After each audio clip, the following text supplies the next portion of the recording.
নমস্কাৰ সকলোকে শুভ সন্ধিয়া জনাইছোঁ। বাকী আপোনালোকে দেৱলত এবাৰ ডাঙৰ ল'ৰাটোক পাহৰি গ'ল নেকি বাৰু? কিয় পাহৰিলে?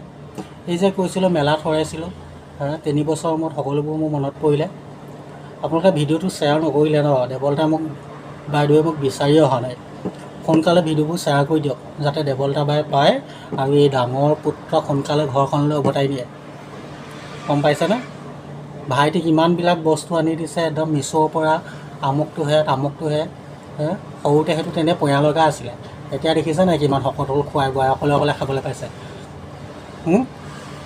মই দেখিছেনে খিনাই মিনাই কেনেকুৱা হৈছোঁ, মই খাবলৈ নোপোৱা হৈ থাকিলোঁ। সেইটো পঞা লগাটো খাই এতিয়া কিমান ডাঙৰ হ'ল, ফুলি গৈছে এনেকৈ একেবাৰে। তেহেঁতি কাপোৰ কানি আনি অৱস্থাই নাইকিয়া হৈ যায়। সোনকালে শ্বেয়াৰ কৰি দিয়ক, মোৰো ঘৰখনলৈ উভতি যাবলৈ মন গৈছে নহয় কিবা, জল্দি কৰক।